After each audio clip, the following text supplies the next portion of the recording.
I finally designed enamel pins for my Etsy shop, and here's what I learned.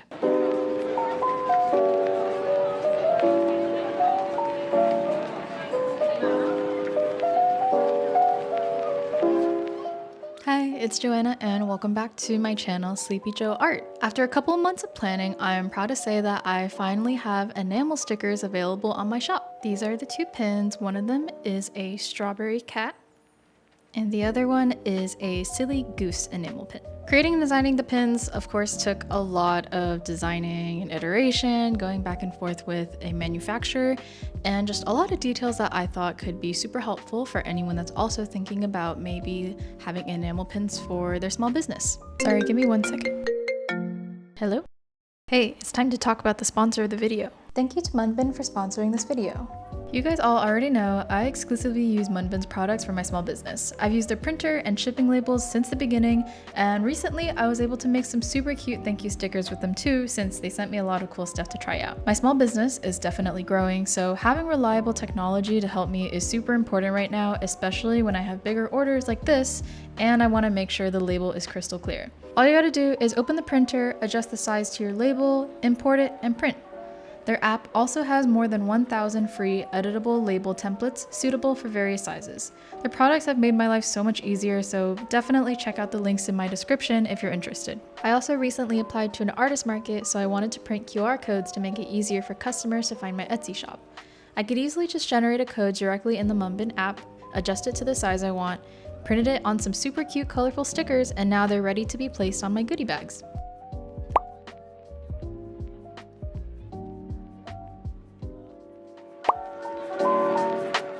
My design process for these enamel pins is very similar to my stickers, so if you want more details on that, check out my How I Make Stickers video.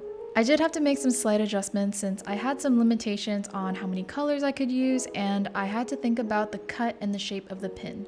Enamel pins are also much smaller, so I needed to keep that in mind as well. For my manufacturer, I decided to go with GSJJ since I know a lot of other creators use them. I only needed to submit my design, and they did the work of sending me these proofs that include sizing, color codes, any cutouts, and mockups.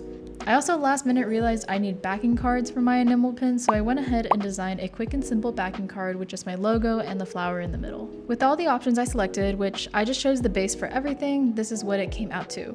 The main add-on I decided was to add my shop name on the backs of every single pin. I also just chose the cheapest shipping option, which was 1 month, but they actually came in a little earlier than I expected, so it was worth it in the end.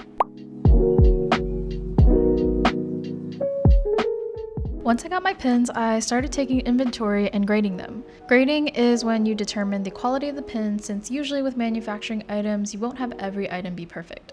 I determined that the way I would grade my pins would be as follows. A grades are basically perfect pins. If there are any imperfections, it's super minimal and not very noticeable. B grades are almost perfect, where there are tiny imperfections that you wouldn't notice unless you looked pretty closely. Finally, my C grades are where there are still small imperfections, but you can notice them. Overall, the quality of the pins were all pretty good. I think the strawberry cat pins had more issues, but that's because the design was pretty complex for a pin of this size, and I'll go more into that when I talk about what I learned. So here's kind of the rundown of what I learned after designing my own pins and getting them manufactured. I think for the biggest piece of advice that I would give, and something that I learned for myself, was that pins in general are going to be smaller than like stickers or other art prints, so you can't go with something that's too complicated for your design. You can definitely make more complicated designs, but I would say just make sure to keep the size of your pin in mind. For example, my strawberry cat pin is a little more complicated, and because of that, I feel like, one, a lot of the details were lost in the first place, and also I noticed that there were more B and C grades compared to my silly goose pins. Here's my strawberry cat for reference. As you can see, it's definitely more detailed compared to my silly goose pin, which it doesn't have as many like lines and small little dots or details that my strawberry cat has. Another thing that I think I'll be doing differently for the next time I make pins is to make sure I have like a dark outline across every single line in the pin. And what I mean by that is for my strawberry cat, you can see in the face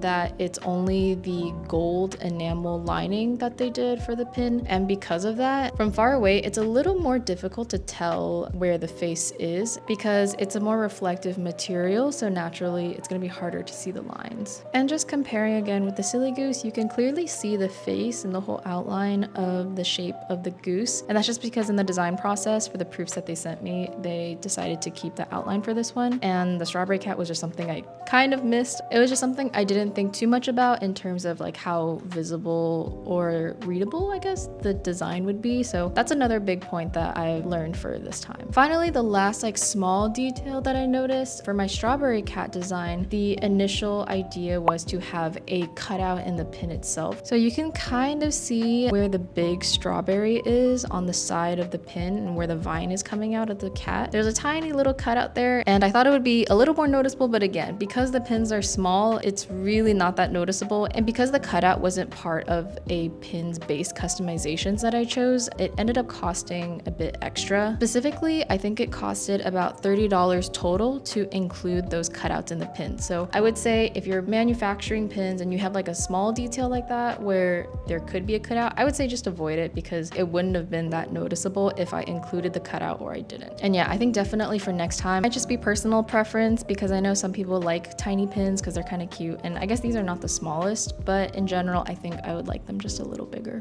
So that was my whole process on how I designed and manufactured my enamel pins. I hope this video was helpful for anyone that is potentially interested in making their own, or if you're just curious about the process. Of course, I can also answer any more like detailed questions if you put it in the comment section below. And as usual, my socials and sponsor links will be in the description of the video. Thank you again to MUNBYN. Yeah, thanks for watching. Bye.